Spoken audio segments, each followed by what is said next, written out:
정신 힘들다고? 네. 왜? 많이 힘들다 하잖아요. 뭐라고? 정신이 많이 힘들다 하잖아요. 힘들다고?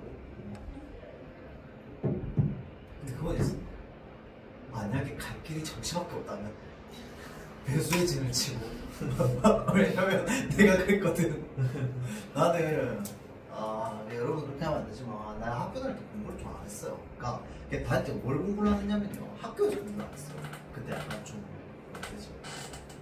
그러니까 우리 학교가 내가 저 금정고등학교 나왔는데 사실 지금도 보니까 별로 안 좋던데 왜 몰라요? 근데 금정고등학교 나왔는데 지금도 사실 보니까 뭐 좋진 않던데 진짜 그때는요 더 심했어요. 진짜 그냥 실업계였어요. 그냥 우리끼리 실업계라고 해요. 그러니까 분위기가 너무 안 좋은데 이제 선생님들도 되게 험악했어요. 불량하는 거 맨날 맞고 그냥 맨날 맞았어. 그냥 난 학교 다니면서 맞은 기억밖에 없어. 그러니까 너무 학교가 싫은 거예요. 물론 몇 번이나 좀 많이 맞을 짓을 많이 하기도 했는데 하여튼 비례원칙이 안 맞았던 것 같긴 해. 내가 생각했던 것보다 좀 많이 맞긴 했어요. 그러니까 그래서 하여튼 그때 막 나쁘다고 한 건 나쁜 짓이긴 한데 학교를 좀 많이 쬐어요. 그래가지고 학교 있기도 싫고 막 이러니까 많이 쬐고 해가지고 그때 또 뭔가 이렇게 뭐 그런 것도 그냥 뭐 맞았어요. 많이 맞았어요. 하여튼 내가 막 더 싫고 막 그런 것도 있었고, 그리고 또 어차피 뭐 학원 다녔는데 또 막 약간 막 수업도 지루하고 막 재미없고 이러니까 열심히 안 들었어요. 그냥 그러다 보니까 당연히 학교 시험 점수가 안 나오지. 학교 수업에서 뭘 하는지 모르는데 맞죠? 맨날 자고 이러가지고 그래서 그 배수의 진을 나는 칠 생각은 없었는데 배수의 진을 치게 됐어요. 고3 올라왔더니 고3 치고 3월 모를 딱 쳤는데 그럼 이제 어느 정도 지표가 좀 나오잖아. 이제 내가 고3 때 이제 3월에 모고 치고 이때까지 내 수시 등급이나 이런 것도 정리하고 했는데 그냥 너무 터무니가 없는 거야. 그냥 좀 심하게 말하면요, 모고 등급보다 그 수시 등급이 2배가 높게 나왔어요. 이게 보통 그러진 않잖아, 맞지? 그래가지고 이거는 그냥 가망이 없겠다 싶었어. 그냥 수능 치다가 잠깐 5분 졸았다 일어나도 수능 점수가 수능 등급이 더 잘 나오는 거예요. 그래서 그냥 나는 뭐 어쩔 수 없다 싶어서 그냥 정시를 준비했어요. 그냥 준비하는데 그냥 학교 수업 그냥 들으면 그때부터는 또 뭔가 약간 준비하고 나니까 내가 선택하는 과목에 있어서는 열심히 듣게 되긴 하더라. 그래가지고 그냥 선택하는 과목만 열심히 듣고 이렇게 그냥 준비했어요. 그냥저냥 준비하다가 이제 6월달에 뭔가 갑자기 가능성을 보였어요. 되겠나 싶어가지고 그때부터 뭔가 약간 좀 스포트가 붙었단 말이에요. 그게 왜 붙었냐면요, 내가 원래 또 전수도 답이 없었던 게요. 다른 건 다 괜찮아. 그냥 국어 영어는 괜찮아. 근데 탐구는 고등학교 2학년 때 공부를 안 했으니 당연히 등급이 안 나오지. 그때부터 탐구도 올려야 돼. 근데 수포자였어요 또. 그래서 수학도 안 나와. 그래서 사실 답도 없는데 일단 수학을 냅두고 그냥 탐구라도 일찍 짜는 마인드였거든요. 근데 그냥 어느 날 친구가 인간어학 듣고 있는데 재밌어 보이는 거야. 지금은 이제 돌아가셔서 안 계시는데 수학에 삽자루라고 하는 인간 강사가 있었거든요, 예전에. 그게 재밌어 보이는 거야. 그래서 야, 그날 좀 빌려주면 안 되냐? 그래가지고 인간을 봤다. 너무 재밌는 거야. 그래가지고 야, 그 교재도 좀 주면 안 되냐? 그래가지고 교재를 걔가 쓴 걸 받았어요. 그래서 그때부터 야자 시간에 보기 시작했어요. 그렇게 해서 확통을 다 뗐어. 근데 그때는 내가 수리 나영 치던 시절이었거든요. 그래서 문과는 미적분을 안 배웠어요. 그래서 배우는 게 이제 그 행렬까지, 그 집합과 행렬, 그리고 수열, 함수, 확통, 이게 끝이었어요. 수리 나영이 하는 게. 근데 거기에서 변별은 전부 다 확통으로 했어요. 그러니까 어려운 문제는 전부 확통으로 나왔어. 근데 확통을 뗐는데 그냥 그걸 이제 친구 교재를 쓰고 하고 그냥 시중에 문제집을 하나 사서 풀었다. 진짜 거짓말하고 거의 안 틀렸던 것 같아요. 그냥 뭔가 확통만 뭔가 내 머릿속에 들어온 거야. 근데 고1, 2 내내 수학을 거의 안 했어. 그래서 내가 풀 수 있는 문제는 맨 앞에 나오는 집합과 행렬이랑 그 다음에 뒤에 나오는 그 한국말 통계밖에 없었어요. 수열이랑 합수 그냥 무조건 다 찍는 거야. 무조건. 그냥 아예 손도 못 대는 수준이었어요. 그래서 그냥 이제 확통만 공부한 상태로 이제 9월 모의고사를 쳤는데, 그러면 이제 확통도 내가 공부를 안 했으니까 수학은 맨날 막 17점 이렇게 나왔겠지. 그냥 완전 포기 상태였거든요, 수학은. 근데 50몇 점이 나온 거예요. 17점에서 9월 모의고사 때. 그래가지고 이제 한 달인가 공부했을 때 8월부터 공부했나. 그래서 잘하면 되겠는데 싶은가. 그래서 이제 뭐 하기 시작했냐면요, 이제 주간식 찍는 방법을 연구하기 시작했어요. 지금은 불가능해. 근데 그때는 거의 대부분 이제 두 자릿수 정수를 좀 많이 나왔거든요 시험이.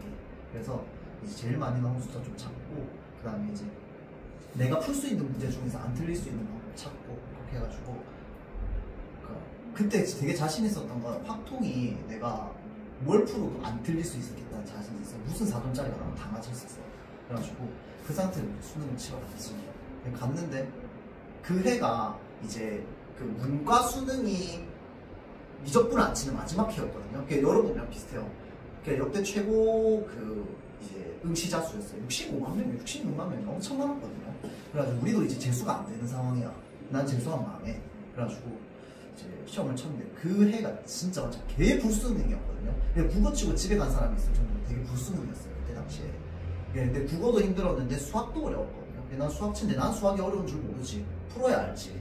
그래서 이제 수학을 쳤는데 이제 나는 어차피 맨 앞에 나오는 한 4~5문제 2점짜리랑 3점짜리 앞에 조금 그거 이제 다 풀고 그 다음에 주관식도 한 맨 앞에 한 첫 번째, 두 번째 문제 그거 풀고 그 맨 뒤쪽에 있는 확통만 풀었는데 확통이 그때 문제가 좀 많이 나왔어요.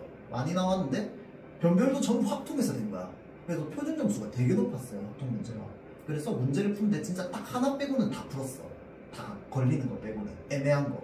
그 애매한 걸 친구랑 답을 맞췄는데 이제 걔랑 나랑 달랐어요. 걔 공부 되게 잘하는 애였거든. 너무 궁금한 거야. 근데 내가 수학을 딱 끝나고 나서 알았어. 나 시험 수능 잘 쳤다는 걸. 왜냐면 전부 다 어려웠다는 거야. 나도 모르는 게 하나도 없었는데 물론 이제 내가 풀었던 것 안에서 그래가지고 괜찮겠는데 싶었어요. 그러고는 이제 집에 와가지고 매기는데 친구랑 비교했던 것도 내가 맞은 거야. 그래가지고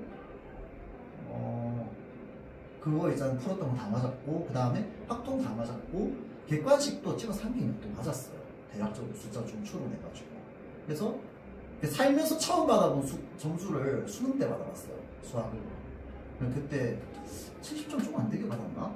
하여튼 그랬는데 그러니까 이제 그걸 다 맞으니까 나머지 함수랑 이거는 제일 안 나온 거 한 번으로 다 밀었거든요. 찍은 것도 좀 많이 맞았어.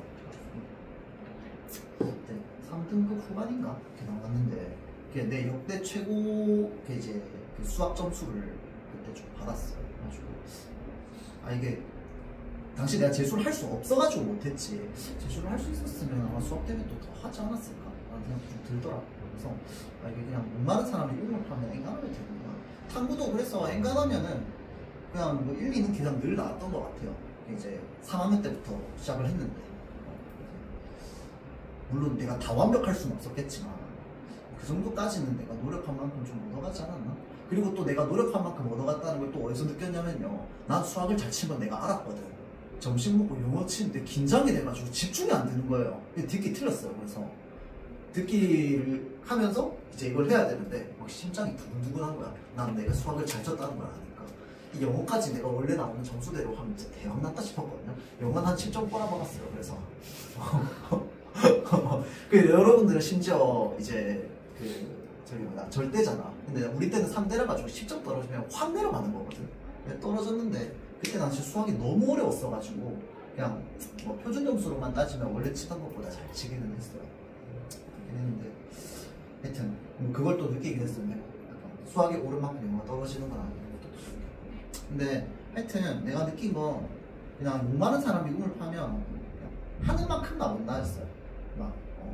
그래서 물론 내가 배수의 진을 쳤기 때문에 그런 걸 수도 있어. 그러니까 이것도 되고 저것도 되면 안 했을 텐데 나는 이거밖에 길이 없었거든. 심지어 여러분들 요즘은 이제 대부분 다 최저도 있고 그러다 보니까 애들이 수시로 가도 엔간하면 학교에서 공부를 안 하는 분위기를 만들진 않잖아.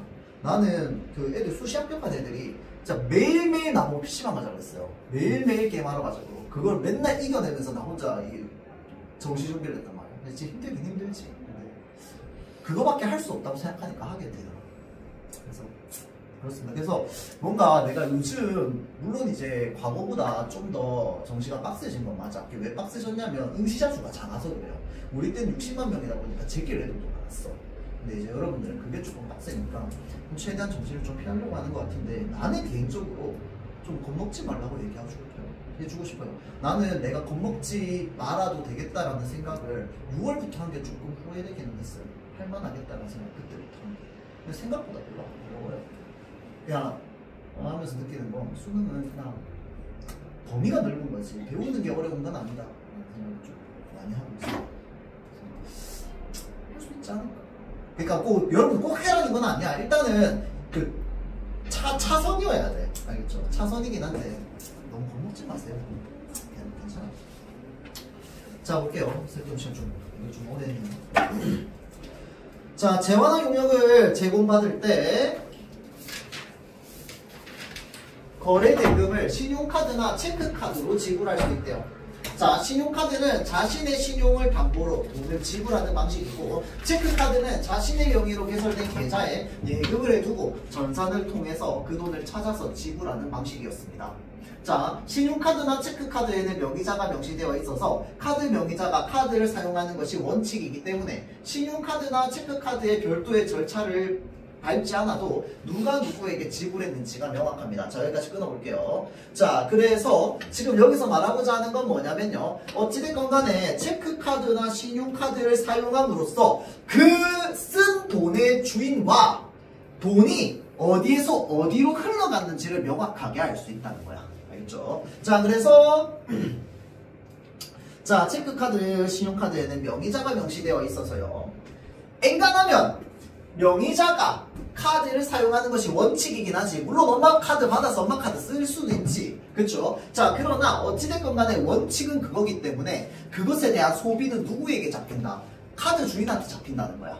맞죠? 자, 그래서 카드 명의자가 카드를 사용하는 것이 원칙이기 때문에 별도의 절차를 밟을 필요가 없습니다. 여기서 말하는 별도의 절차는 뭘 말하는 거냐면요. 세금을 신고하지 않아도 된다 이 말입니다. 그렇죠? 왜냐면 이게 세금 관련된 이야기가 나오거든요.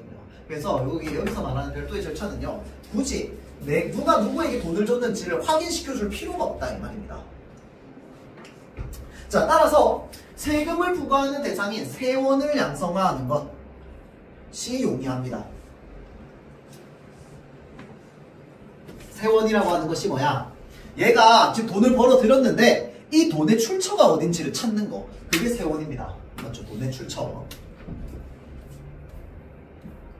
국세청은 1999년부터 신용카드 매출 자료를 모아서 세금을 부과하는 데 활용해 왔대요. 그러나 거래대금을 현금으로 지불하는 현금거래의 경우 기존 제도만으로 세원을 양성화하기에 한계가 있었대요. 이에 따라 2005년부터 현금영수증 제도를 도입해서 시행하고 있었답니다. 자, 그러니까 신용카드 매출 자료를 모아서 세금을 부과하는 데 사용해 왔습니다. 자, 그 다음 그것만으로 부족해서 현금영수증 제도를 도입해서 사람들이 지금은 진짜 현금 거의 안 쓰지만 이때까지만 하더라도 현금 반 카드 반 이렇게 섞었었단 말이야. 그래서 왜 여러분들 무슨 가게 가면 현금으로 결제하면 더 할인해 드릴게요 막 이런 것들 아직도 좀 있잖아. 그치? 현금으로 할 때 할인해 줄 수 있는 근거가 뭐야? 이 현금을 번 돈을 나는 신고 안 하겠다 이 말이잖아. 이해되죠? 자, 그러니까 할인해 주겠다는 거죠. 자, 그래서 현금영수증 제도를 도입해서 시행하고 있습니다. 현금영수증을 떼면 어떻게 돼? 기록이 남습니다. 맞죠? 자, 그래서 가령 음식점과 같은 현금영수증 가맹점에서 재화나 용역을 현금으로 구매하면 현금영수증 가맹점은 현금영수증 발급 장치를 통해서 현금영수증 사업자에게 현금영수증의 발행 승인을 요청합니다. 자, 여기서 좀 중요한 게 뭐냐면요. 요겁니다. 자, 이 현금영수증 사업자가요, 그 사업하는 사장님 사업자가 아닙니다. 그게 아니고요. 현금영수증 그 업무 처리해주는 쪽입니다. 알겠죠? 자, 그래서 일단은 현금으로 구매했어. 그러면 현금영수증 가맹점이 바로 뭐야? 이 사람이 먹은 식당이야. 알겠죠? 그리고 사장님도 여기에 있겠지. 맞죠? 자, 가맹점은 현금영수증 발급 장치를 통해서 뭘 하는 거야? 그쪽 회사에 쏘는 거야. 그러니까 현금영수증 처리해주는 회사로 쏘는 거예요. 그러면 이 사업자가 현금영수증의 발행 승인을 요청합니다. 그러면 현금영수증 사업자는 현금영수증 가맹점으로부터 거래 내역을 수집하는 사업자를 가리키는데, 자, 현금영수증 사업자는 현금영수증이 요청된 즉시 뭐 하느냐? 가맹점으로 승인번호를 다시 보내줍니다. 부여하여 실시간으로 현금영수증 발행을 승인합니다. 그래서 자, 요 중간에 있는 문장은 빼고요. 가맹점에서 현금을 받았어요. 현금영수증을 끊어줘요. 그럼 여기서 신호가 갑니다. 그럼 저쪽에서 뭘 해주느냐? 승인 번호를 보내줘요. 그럼 그 승인 번호가 바로 뭐가 되는 거야? 영수증이 되는 겁니다. 알겠죠? 얼마 결제했다? 25,000원 결제했다. 25,000원 현금으로 받았다. 라고 하는 현금 영수증이 만들어지는 거야. 알겠죠? 자, 그래서 그리고 현금 거래 내역을 수집해 두었다가 다음날 국세청으로 전송합니다. 그러니까 이 사업자이죠, 사업자. 대신해주는 이 사업자가 어디로 쏴주는 거야? 그 내역을 국세청으로 다음날 쏴주는 거야. 이해되죠? 그럼 이제 나는 현금 얼마 받았다는 게 국세청에 잡히는 거야. 그거는 반드시 세금을 내야 돼. 맞죠? 자, 현금 영수증 사업자가 여러 현금 영수증 가맹점들의 현금 거래 내역을 수집해서 국세청으로 신고하는 셈입니다. 그러니까 현금 영수증 사업자가 여러 현금 영수증 가맹점들의 현금 거래 내역을 수집해서 국세청으로 신고하는 거지. 맞죠? 그 대신 대리 업무해주는 그 사람들이 해주는 겁니다. 국세청은 이렇게 정돈된 자료를 기초로 각 가맹점의 매입, 매출, 사용 내역 등의 자료를 구축하게 되는 거지. 그래서 이 가맹점이 이번 달 또는 올해 동안 얼마를 벌었네? 세금 이만큼 부과해야지. 또는 내가 알고 있는데 작게 신고해. 그럼 뭐 해야 돼? 다시 신고해 라고 하던가 과징금을 물리던가 이렇게 되겠지. 맞죠? 자, 그래서 순서 다시 한번 생각해보면요. 현금 영수증 가맹점이 사업자에게 발행 승인을 요청합니다. 그러면 현금 영수증 사업자는요, 가맹점으로부터 현금 거래 내역을 수집하는 자, 사업자는요, 요청된 즉시 승인 번호를 부여합니다. 자, 그리고 실시간으로 현금 영수증 발행을 승인합니다. 자, 승인했다고 해서 국세청에 잡히는 게 아니야. 그리고 현금 거래 내역을 수집해뒀다가 언제? 다음날 국세청으로 신고합니다. 전송합니다. 결국 국세청으로 신고하는 거랑 똑같지. 자, 이러한 절차는 현금 거래에 대한 세원을 포착하기 위한 방편입니다.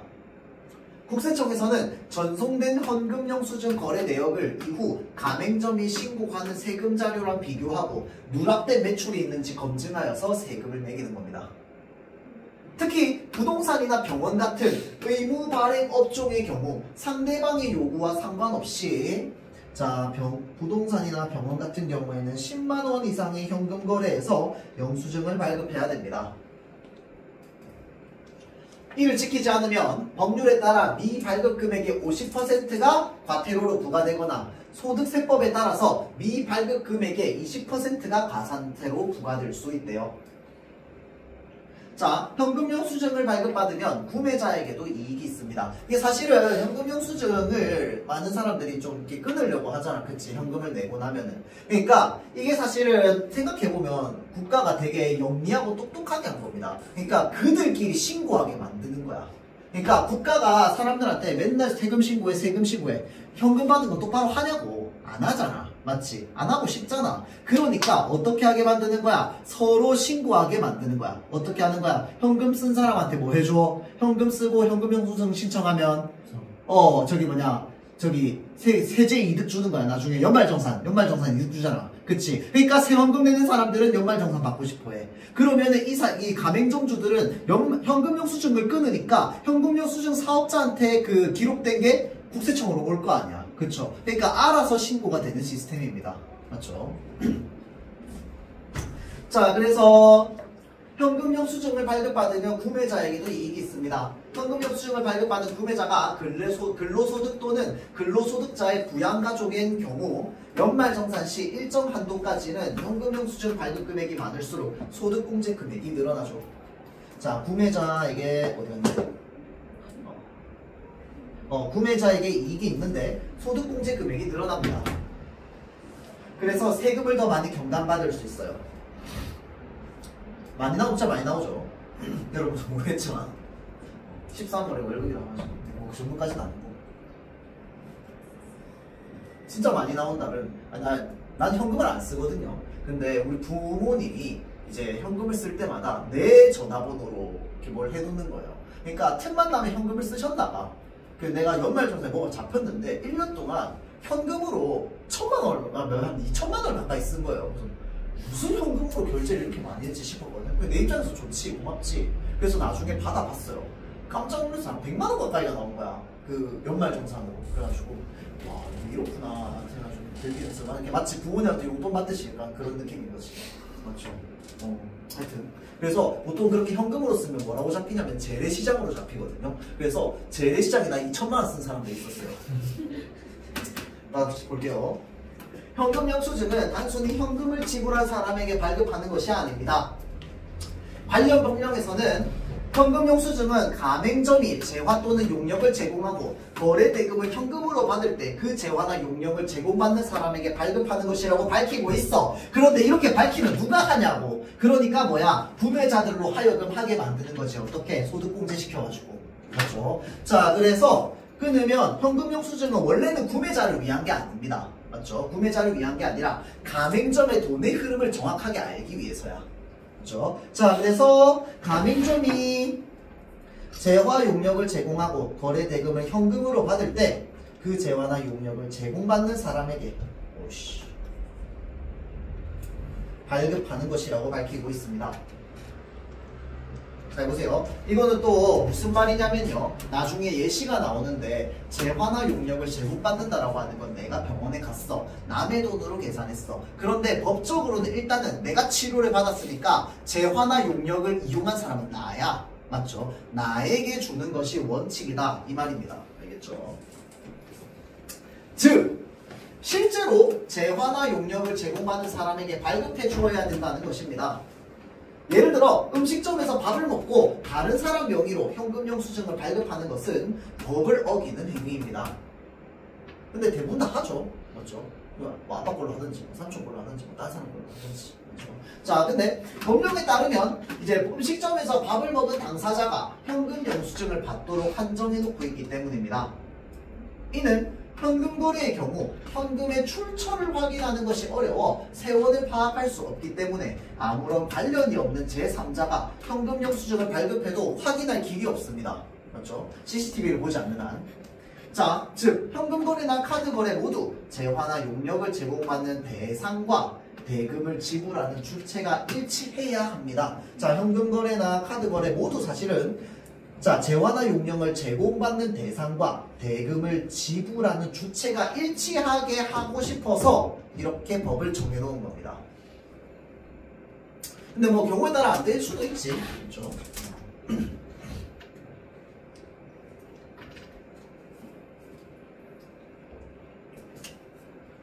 자, 볼게요. 1번.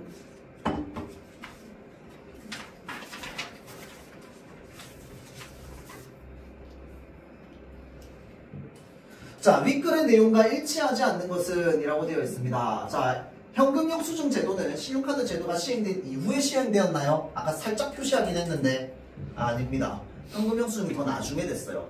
신용카드는 1999년인가? 뭐 그렇게 적혀 있고요. 그 다음에 현금 영수증은요 2005년으로 적혀 있습니다.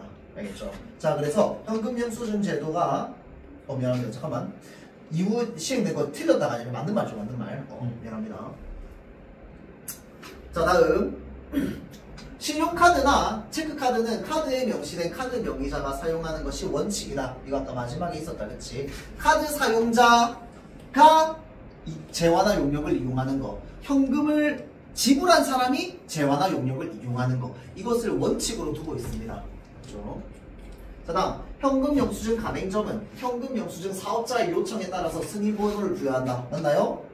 아까 아니라고 했습니다. 맞죠? 자, 현금 영수증 가맹점은 가만히 있고요. 자, 우리 지금 현금 들어왔어요. 현금 영수증 좀 떼주세요 라고 현금 영수증 사업자한테 가면은 그 사업자가 가맹점에게 승인번호를 부여해주고 거기에 뭐가 남아있는 거야? 25,000원 결제했습니다. 기록이 남아있는 거야. 맞죠? 자, 그래서 사업자가 승인번호를 가맹점에게 전송해주는 겁니다. 요청은 누가 하는데?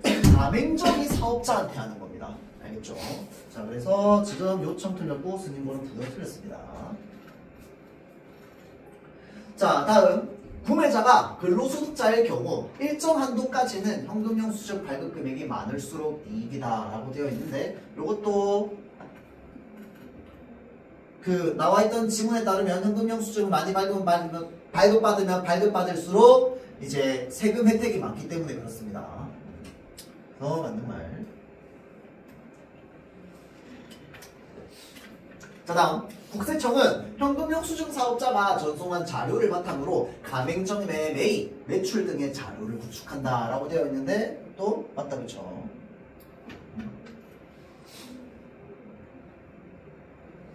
자, 다음 2번 봅시다. 여기 좀 헷갈립니다. 알쏭달쏭 경제상식입니다. 오늘은 익명으로 요청하신 근데 이거는 학교에서 충분히 좀 변형할 만도 할 것 같은데 볼게요. 자, 요청하신 사연을 소개드립니다. 안녕하세요. 제 억울한 사연을 하소연하려고 합니다. 저는 실수로 친구를 다치겠습니다. 친구는 입원을 하게 됐고 저는 제 실수를 인정하여 병원비를 내주기로 합의했습니다. 결제를 내가 하는 거야. 재화나 용역을 이용하는 사람은 누구야? 친구입니다. 맞죠? 그런데 퇴원날 병원에서 병원비 100만원 현금 영수증이 제 이름이 아닌 환자인 친구의 이름으로 발급되었습니다. 제 이름으로 현금 영수증을 발급받아서 연말에 세금 혜택이라도 받을 수 없을까요? 라고 되어 있습니다. 자, 잘 보세요. 원칙으로 따지면 뭐야? 재화나 서비스를 재화나 용역을 이용한 사람이 하는 거. 맞죠? 근데 문제는 뭐였어? 돈주인 세원이 어디에서 나오는 거였어? 나한테서 나오는 거였습니다. 돈주인. 맞죠? 그게 문제죠. 볼게요. 1번. 사연자가 친구의 이름으로 현금 영수증이 발급되는 것을 원하지 않았다면 병원에서는 현금 영수증을 발급하지 않을 수도 있겠군. 맞나요? 이거 아까 나왔었는데 병원이랑 부동산은 어떻게 해야 된다고 했어요? 무조건 해야 돼요. 얼마 이상? 10만원 이상. 병원비 얼마 나왔어요? 100만 나왔습니다.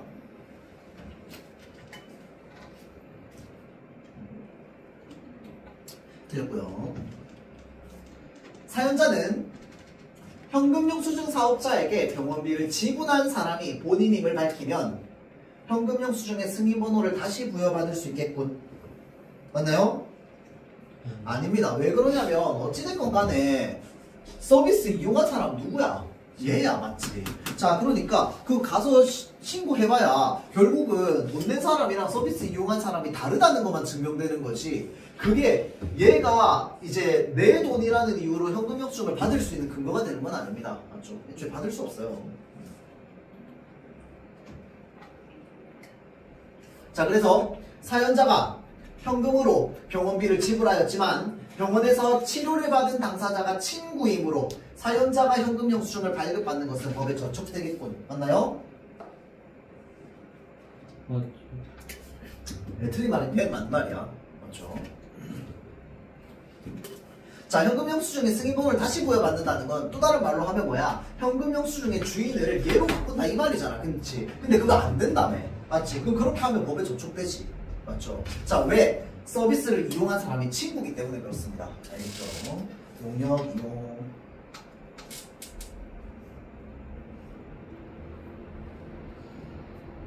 이용을 친구가 있기 때문에 그렇죠.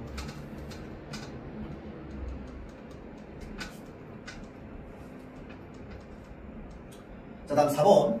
사연자가 신용카드로 병원비를 지불하였다면 대금 지불의 주체와 병원 치료를 받은 당사자가 일치하는 것으로 보아서 치료를 받은 친구가 소득공제를 받을 수도 있겠군. 뭐 들었을까요?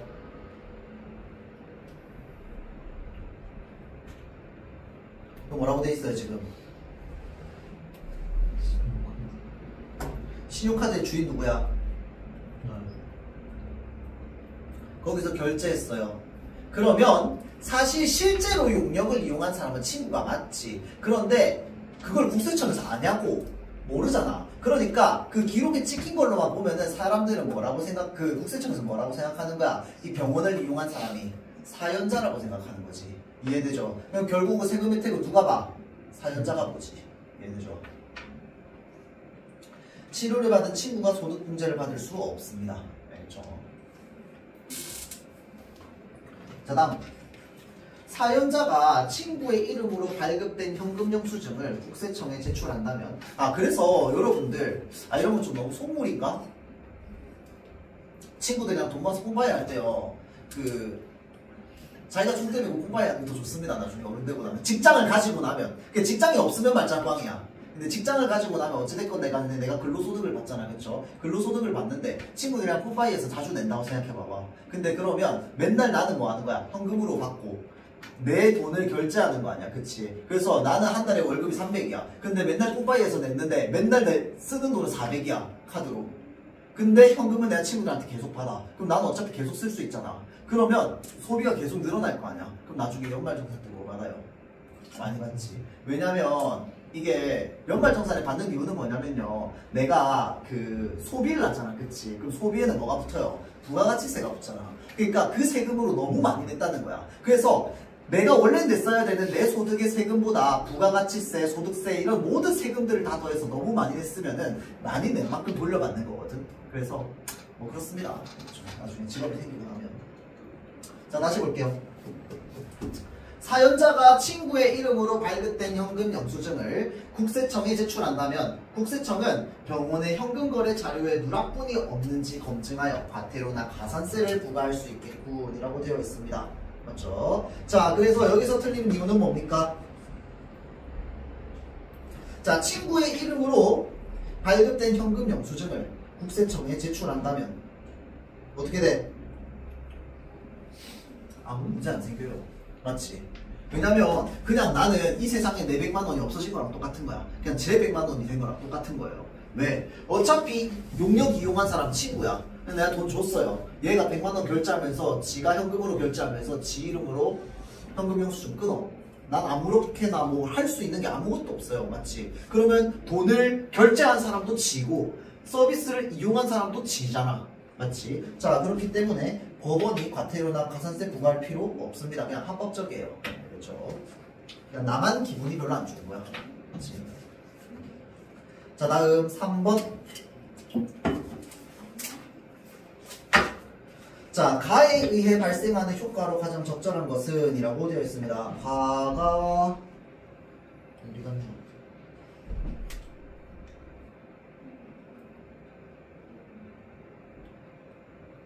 현금 영수증 제도. 자, 그래서 현금 영수증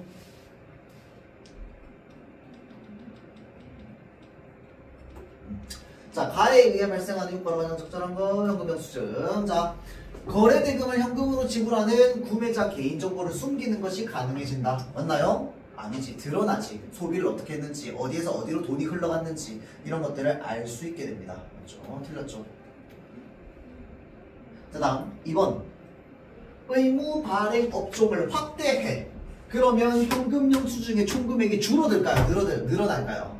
당연히 늘어나겠지. 그렇죠? 자, 그래서 줄어들도록이 아니라 늘어나도록 하는 것이 가능합니다. 신용카드나 체크카드 사용을 유도함으로 현금 영수증 가맹점의 매출 누락을 방지하는 것이 가능해진다. 맞나요?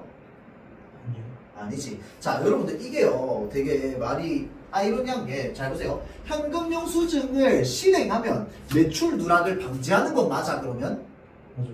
그건 맞지. 맞죠? 그런데 이유가 뭐라는 거야? 현금 영수증을 실행하면 신용카드나 체크카드 사용을 유도하기 때문이야? 아니지. 자, 현금 영수증을 사용하는 이유는 뭡니까? 아까 뭐라고 했어? 글 앞부분에서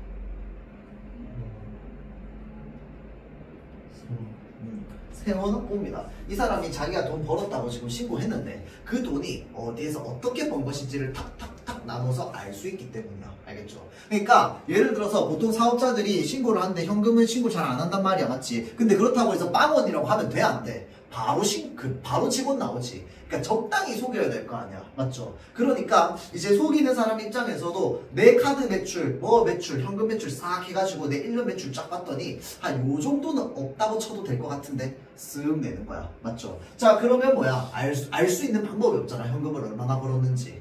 맞죠? 자, 그런데 세원을 확실하게 알 수 있다면 이 사람이 이 정도 돈을 벌고 평소에 이 정도 돈을 벌고 이 정도 돈을 버는데 11월 달만 현금을 10만 원밖에 안 했어. 맨날 100만 원 벌다가. 맞죠? 자, 그러니까 세원을 확보할 수 있는 게 가능해집니다. 얘가 평소에 뭐 때문에 이렇게 되다가 이렇게 됐는지를 다 파악할 수 있게 되죠. 자, 그래서 현금 영수증의 목표는 세원 확보입니다. 자, 다음.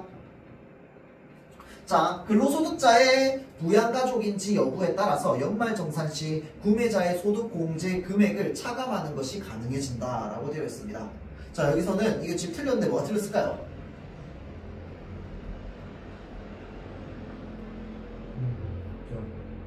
여부였다.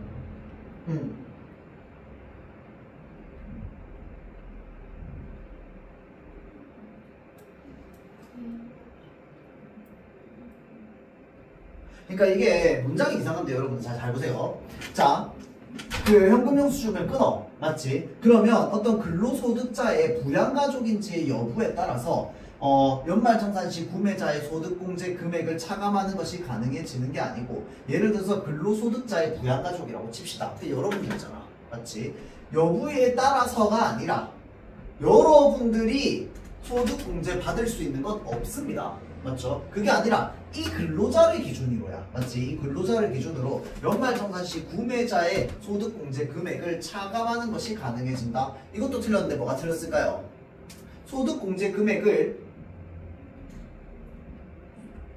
차감할 수는 없습니다. 그러니까 소득공제 금액을 차감한다는 게 무슨 말이야? 내가 이제 올해 12월까지 돈을 썼어.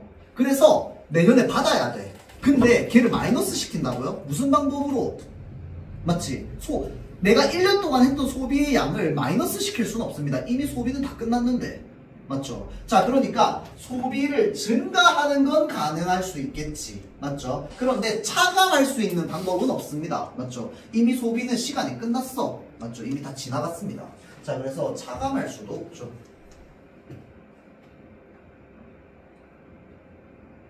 자, 다음. 그래서 부양가족이 예를 들어서 아니야. 그러면 뭐야? 그냥 아무 일도 안 일어나요. 근데 부양가족이야. 그러면 뭐가 되겠어? 소득공제 금액이 조금 늘어나겠지. 이해되지? 자, 다음 5번 볼게요. 현금영수증 가맹점의 현금거래 내역을 가감없이 기록하여서 전송함으로 정확하게 세금을 부과하는 것이 가능해진다. 너무 맞는 말이지.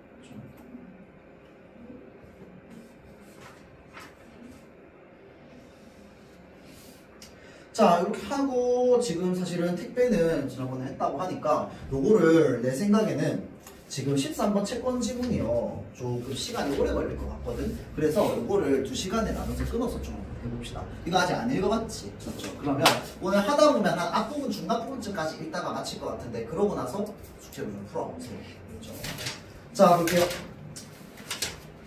다음 주부터 다시 처음부터 읽긴 하겠지만 이거 같이 한번 봅시다. 왜냐면 오늘 준비된 게 다 돼가지고 택배도 뭐 할 필요 없을 것 같고. 자, 볼게요. 채권은 채권자가 채무자에게 특정한 행위를 요구할 수 있는 권리입니다. 자, 그 채권자, 채무자 헷갈리는 사람은 이제 없죠? 맞죠? 자, 채권이라고 하는 건 채에 대한 권리를 말하는 겁니다. 권리 가지고 있는 사람은 뭘 해야 될 이유가 없어요. 맞죠? 근데 채무자는 반드시 어떤 행위를 해야 돼. 계약상에 뭐 되어 있는 뭘 하라고 하든지, 또는 돈을 언제 갚으라고 하든지. 맞죠? 채무라고 하는 건 반드시 뭔가 행동을 해야 된다는 겁니다. 자, 그래서 채무자에게 금전의 지급을 요구할 수 있는 채권을 금전채권이라고 합니다. 자, 금전의 지급을 요구할 수 있는 채권을 뭐라고 해? 금전채권이라고 하죠. 자, 그래서 금전채권이라고 하는데, 금전채권은요 다양한 거래관계에서 발생합니다. 당연한 말. 예컨대 외상거래에서 발생하는 물품대금 채권, 대출계약에 의해 발생하는 대출금 상환채권, 임대차 계약에서 발생하는 임대인의 차임채권입니다. 자, 채권의 종류 물품대금, 그 다음 대출금 상환채권, 그 다음에 임대인의 차임채권입니다. 임대인의 차임채권.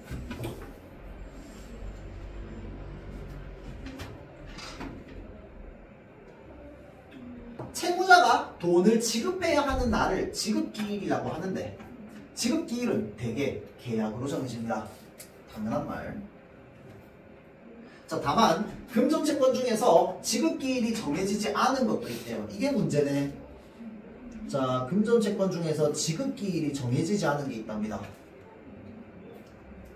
이러한 채권은 채권자가 채무자에게 지급을 청구한 때가 지급기일이 됩니다. 언제? 지급을 청구한 때가 지급기일이 됩니다. 그러니까 계약서를 썼는데 지급기한이 안 나와 있어. 그러면은 이 채권자가 돈 돌려줘 라고 할 때가 지급기일이 되는 거야. 그렇죠? 지급기일이 되었는데도 채무자가 채권자에게 돈을 지급하지 않으면 채무 불이행이 성립합니다. 어떤 거 당연한 말. 이때 채권자는 스스로 채무자의 돈을 가져갈 수는 없고 뭐 해야 됩니까? 압류해야지. 그렇죠? 법원에 강제 집행을 신청할 수도 있습니다. 그렇죠? 왜 직접 가져가면 안 되는데? 법익을 과하게 침해하니까. 그렇죠? 자, 그래서 법의 집행, 그러니까 강제 집행은요, 채무자가 반대하더라도 실시됩니다. 법정 요건이 충족된 경우에 한해서 법정 절차에 따라서 진행되며 법원이 주도합니다. 자, 강제 집행 절차의 구체적인 내용은, 그래서 왜 우리 요즘은 그런 영화나 그런 드라마 잘 없긴 한데 왜 집안 망해가지고 갑자기 그 구두 신는 사람들이 집에 들어와가지고 왜 빨간 딱지 붙이잖아, 그치? 그게 지금 뭐야? 이거 강제 집행, 압류하는 겁니다. 맞죠? 재산이 될 만한 것들을 전부 스티커를 붙여가지고 걔는 뭐 하면 안 돼? 만지면 안 돼. 걔네 다 어디로 갑니까? 팔려서 어떻게 되는데? 그게 이제 우리가 그걸 뭐라고 해? 경매라고 하지, 경매. 맞죠? 자, 그러니까 그 빨간 딱지 붙은 것들 전부 어떻게 돼요? 법원에서 다 가져갑니다. 그래서 그거를 경매로 올려가지고 걔를 팔아가지고 뭐 하는 거야? 돈을 확보하고 채권자들한테 나눠주는 겁니다. 알겠죠? 그 법원이 다 진행해주는 거야. 그래서 나중에 여러분들 명품 가방 이런 거 되게 자주 올라옵니다. 그게 왜냐면 해외여행 갔다가 신고 안 하고 신고해야 되잖아. 신고하고 세금 내야 되잖아. 세금 내기 싫어가지고 신고 안 하고 그냥 들고 걸려가지고 법원에 뺏긴 사람이 생각보다 많습니다. 아니면은 이런 식으로 망해가지고 명품 가방이나 이런 것들 법원 이런 게 경매에 올라오는 경우 이런 거 많습니다. 왜냐면 돈 될 만한 거 다 올리니까. 그래서 생각보다 당근보다 괜찮은 걸 구할 수도 있어요. 진짜요 이거. 하여튼 봅시다. 강제집행은 강제 집행 절차의 구체적인 내용은 집행 대상인 재산의 종류에 따라 달라지는데, 강제 집행 대상이 부동산이면 뭐한다? 경매 절차를 반드시 거쳐야 됩니다.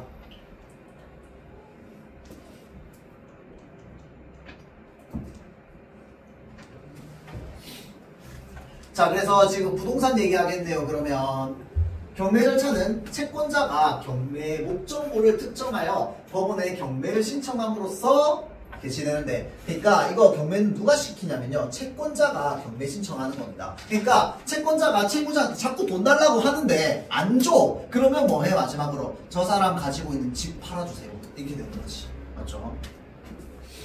자, 경매 신청을 함으로써 개시되는데, 그 전에 채권의 존재와 내용에 대해서 공적 확인이 이루어져야 됩니다. 자, 예컨대 갑이 소유하고 있는 이 부동산에 대해서 을이 경매 신청을 하려면 을이 갑에 대한 금전 채권자라는 사실 당연히 있어야지. 증명서 당연히 있어야 되겠고. 맞죠? 자, 채권자라는 사실과 채권액은 물론 지급기일이 지났는데도 불구하고 지급하지 못했다는 사실까지 공적으로 확인돼야 돼요. 그래서 그거를 가장 쉽게 할 수 있는 방법이 바로 뭔지 압니까? 지급명령을 먼저 신청하는 거예요. 그러면 그냥 빼박이야. 왜? 내가 지급받을 기일이 지났음에도 불구하고 못 받았다라고 하는 게 그냥 자동으로 증명이 돼요. 맞죠? 그래서 보통 돈 안 갚잖아요. 일단은 지급명령 법원에 신청해가지고 저 사람한테 지급하라고 얘기 좀 해주세요. 근데 그래도 안 갚아? 바로 경매 올리면 되는 거야. 맞죠?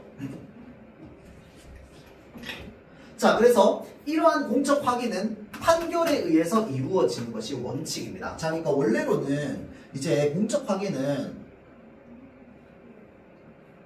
그래서 판결에서 이루어지는 것이 원칙입니다. 자, 그래서 을이 갑을 상대로 돈을 갚으라고 요구하는 재판을 걸어서 갑은 을에게 돈을 지급하라 라는 내용의 판결이 확정되면 을은 이 확정 판결을 근거로 강제 집행을 할 수 있는 것입니다.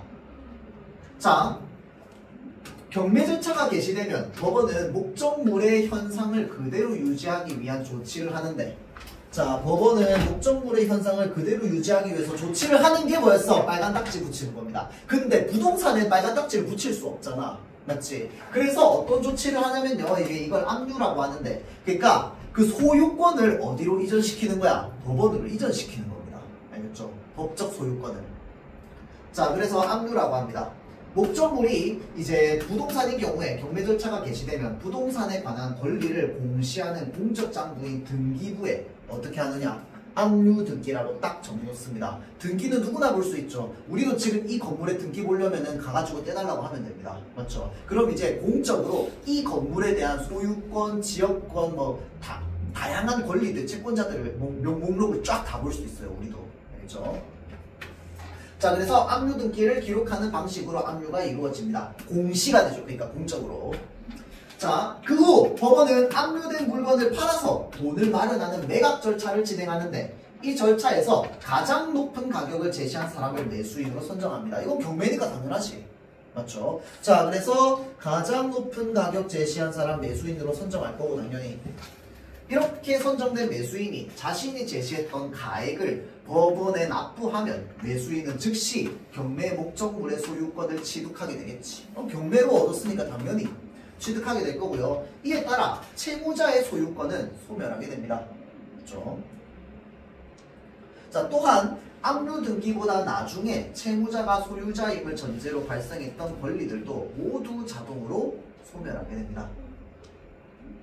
그러니까 어찌됐건 간에 이 소유와 관련된, 그러니까 채무자는 지금 채무 불이행을 했잖아. 맞죠? 채무 불이행을 한 상태니까 소유와 관련된 모든 권리를 그냥 다 잃게 되는 겁니다. 알겠죠? 그게 나중에 한 것이든 이전에 한 것이든 상관없이 채무를 이행하지 않았기 때문에. 자, 매수인이 매각 대금을 납부하면 법원은 이 돈에서 경매비용, 그 다음에 미납세금을 공제하고 남은 돈인 배당 가능 금액, 우리가 보통 배당금이라고 하죠. 배당금. 왜냐면 이 채권자가 여러 명일 수도 있잖아요. 맞죠? 채권자가 여러 명일 경우에는 어떻게 되는데 순위가 매겨집니다. 알겠죠? 자, 그래서 그 순번대로 해가지고 이제 차근차근 돈 갚아주죠. 그럼 맨 끝 순위에 있어가지고 돈 다 떨어졌어. 그럼 그 사람은 평생 돈 못 받습니다. 그래서 후순위 채권자가 안 좋죠. 후순위 채권자가 되면 안 돼. 그렇죠? 자, 다음 그 정도 빚이 많은 사람을 옆에 두면 안 되는 게 일단 첫 번째야. 알겠죠? 자, 다음 배당 가능 금액을 산정하고 배당 가능 금액을 채권자들에게 나눠주는 절차인 배당 절차를 진행하는데 채무자에 대한 금전 채권자로서 배당 요구를 한 자가 여러 명이면 이들은 배당 가능 금액으로부터 평등하게 배당받을 권리가 있습니다. 배당 가능 금액으로부터 평등하게 배당받을 권리가 있어요. 따라서 채권자들이 요구하는 배당 액수의 합산액이 배당 가능 금액보다 큰 경우에 각 채권자들은 채권액에 비례하여 배당을 받을 수밖에 없습니다. 자, 그러니까 무슨 말이야? 예를 들어서 지금 이 사람이 경매로 다 팔았는데 예를 들어서 1억이 나왔어. 그런데 이 사람이 총 빚진 돈은 2억이야. 그래서 채무자 1, 2, 3, 4, 5, 6, 7, 8, 9, 10 해가지고 이 채무자들이 각각 이 빚들을 다 합하니까 2억인 거야. 그러면 이 사람 돈 다 돌려받을 수 있어? 없어? 없어요. 왜? 경매에서 1억밖에 안 나왔잖아. 그럼 이제 뭐 해야 돼? 이 사람들 원래 받았던 그 빌려줬던 돈들의 비율만 나눠가지고 뭐 하는 거야? 1억 나눠가져야 되는 거야. 무슨 말인지 알겠죠? 자, 그래서 이것을 뭐라고 하는데 지금 안분배당이라고 하는 겁니다. 채권액에 비례해서 배당을 받을 수밖에 없다고.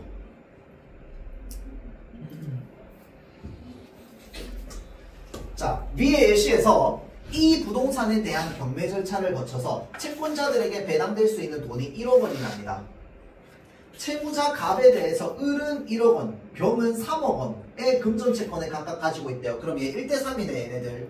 맞죠? 자, 그러면 배당 가능 금액은 1억 원.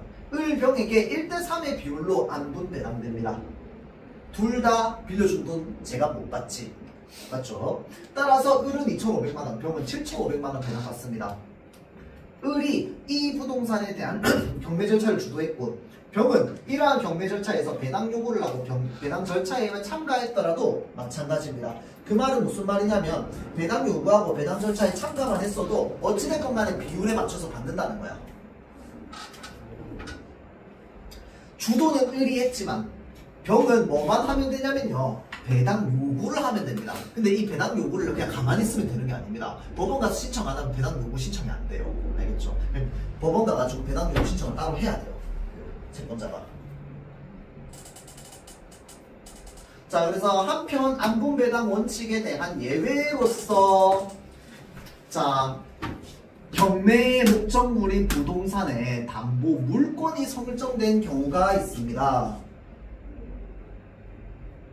예외랍니다. 예외. 담보 물권이 설정된 경우인데요.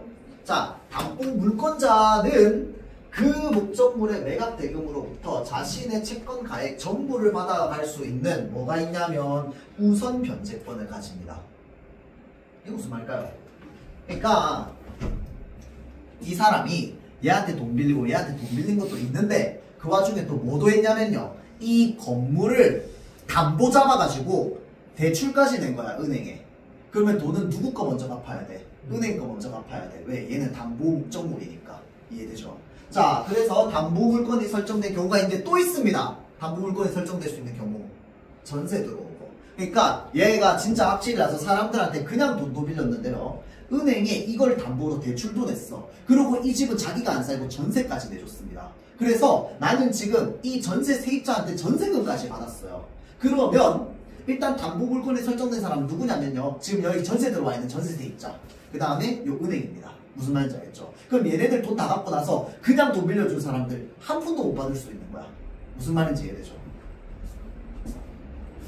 자, 그래서 우선 변제권을 가집니다.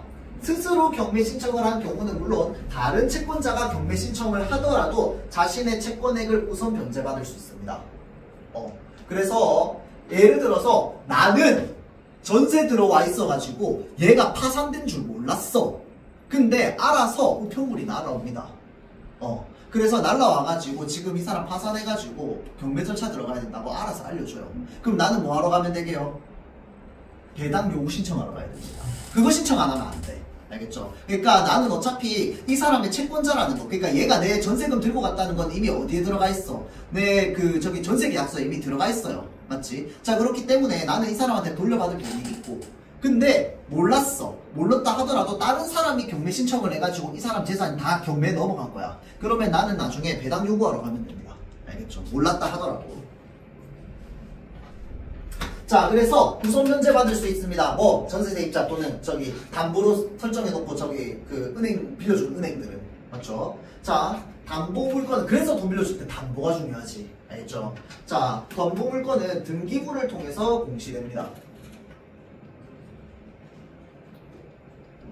채무자뿐만 아니라 누구에게나 주장할 수 있습니다. 따라서 채무자가 그 목적물을 처분하더라도 우선 변제권은 유지됩니다. 그러니까 예를 들어서 내가 물건, 이 건물을 담보 잡아가지고 대출을 받았어. 근데 건물 갖다 팔았어. 그러고 대출 안 갚아. 그래도 내가 가지고 있는 재산이든 뭐든 어떻게든 해가지고 우선 변제권이 있어서 다 그 금액만큼은 뺏기게 돼 있어요. 뺏기는 게 아니라 돌려줘야 되는 것이. 맞죠? 그게 이제 우선 변제권입니다. 자, 일단 여기까지 하고요. 다음 주에 와가지고 다시 한번 좀 읽어봅시다. 그렇죠?